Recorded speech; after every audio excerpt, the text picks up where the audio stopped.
These two thumbs look completely different, but by the end of this video you won't be able to tell which one's which.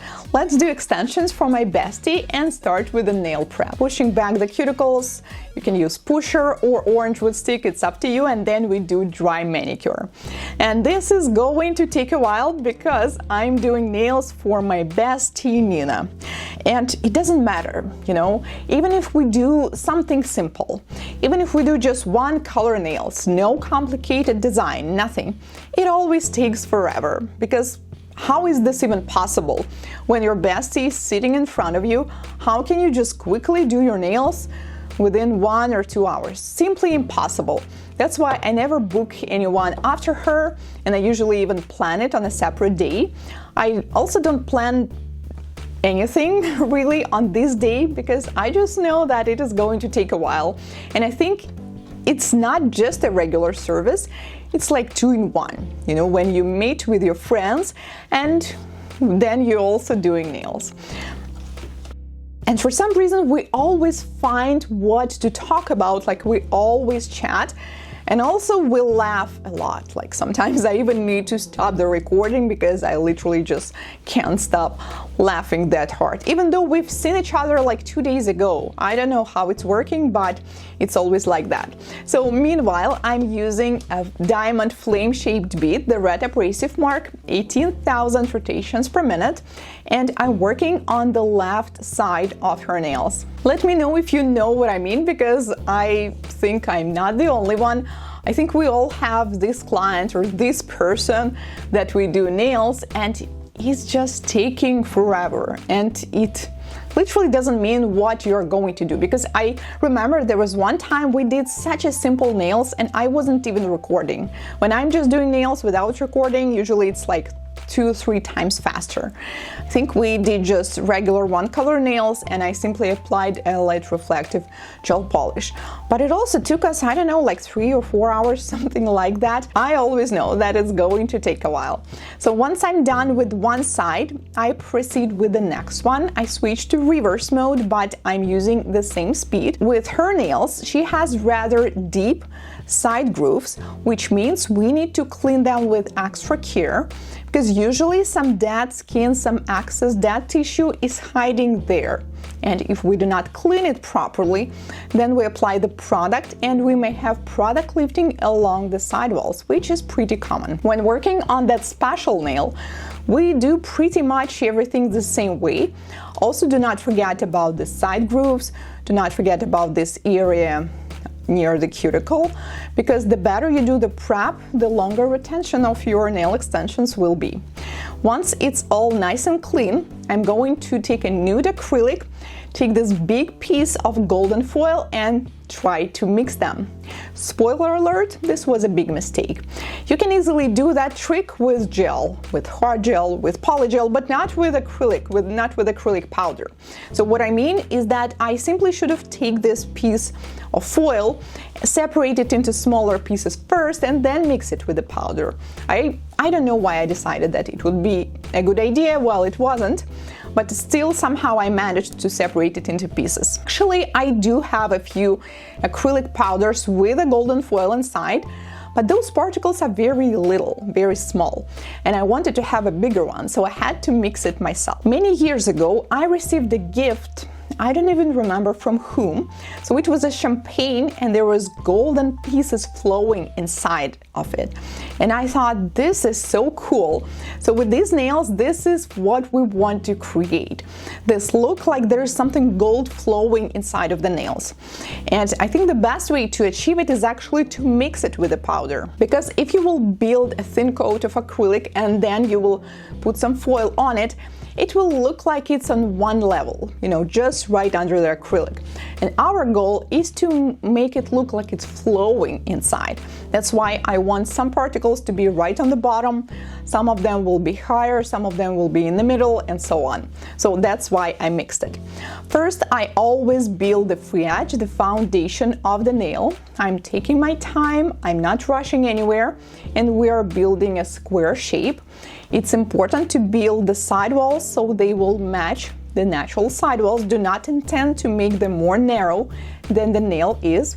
And once you build this first part, we proceed with the next one, where we can build the apex, where we can build the sidewalls. Golden foil is mixed inside of the powder, so you can actually slightly control where it goes. So since these particles are so thin and small, it really doesn't matter. It can go anywhere. Just try to avoid it applying it too close to the cuticle, because that may cause a little discomfort when filing and shaping. And at some point, if you're happy with the amount of the foil that you already have, then you can simply take a nude acrylic and proceed with the application. And also you can use transparent acrylic. If you're just happy with the amount of color and foil that you have, then we can definitely seal it with transparent acrylic.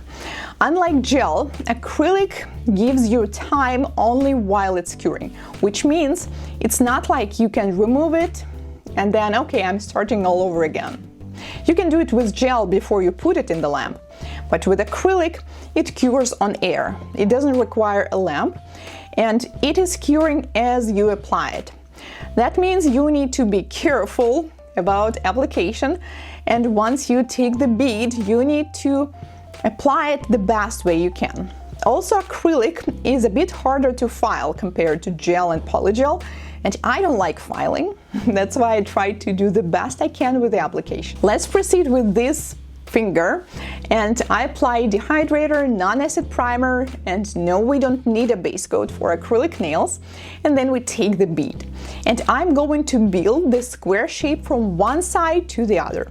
When we are dealing with wide nails, there's always this temptation to make them more narrow right away, like to make the sidewalls go like this.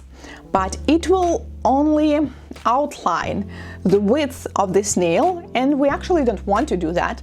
So you need to build the width of the nail exactly like it is, from one sidewall to the other.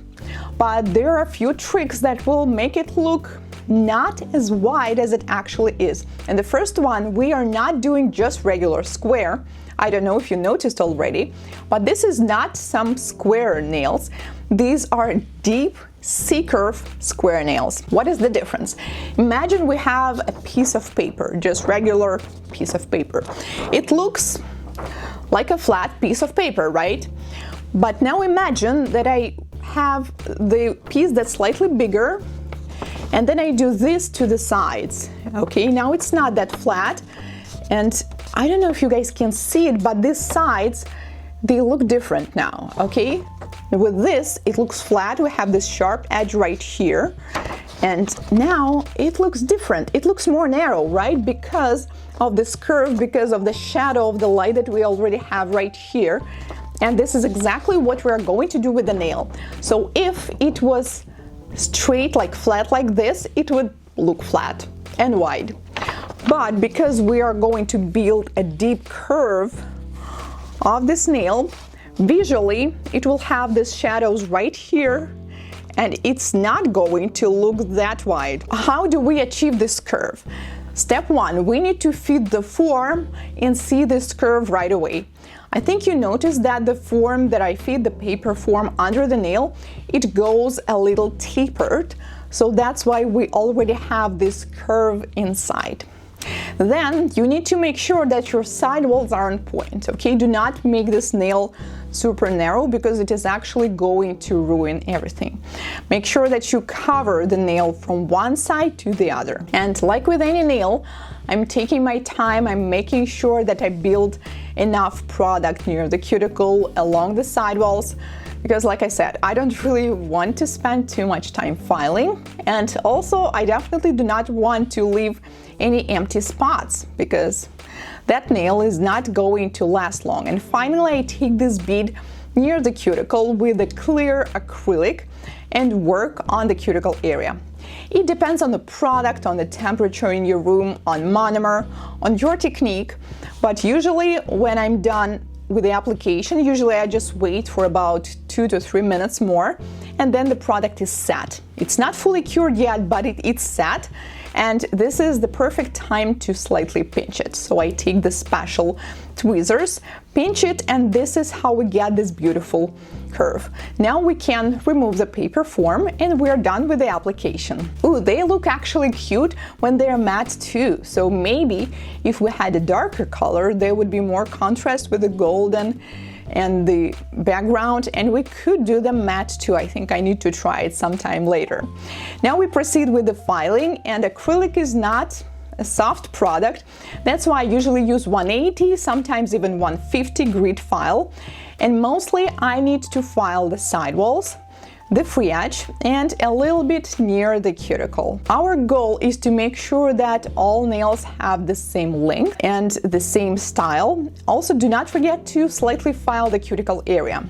Even if you did this perfect application with acrylic, it usually still requires at least one touch of the file near the cuticle, because it will have these little grains on it, and once you touch it with the file, it's 100% smooth. We did this curve not only on this wide thumb, but on all of the nails, of course, and because of this curve, they are also going to have this special style of square-shaped nails.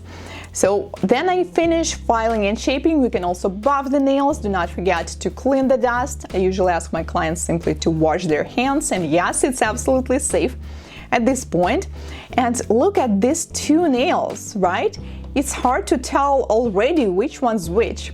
Now let's add the final touch, which is so needed here, is sealing with a glossy top coat. So we can see all the sparkles, all the foil inside. They look so pretty when they're shiny. Cure for 1 minute, and now let's take a look on what we had before.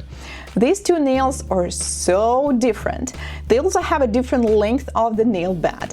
But because we did the extensions in the same style, now we can hardly tell that they were that different, right? And that wide thumb doesn't look as wide anymore. And I really enjoy this nail art. Let me know, guys, what do you think about this nail art? If you enjoyed watching this video, then you need to check out this one, where we did wide thumb transformation with dual forms.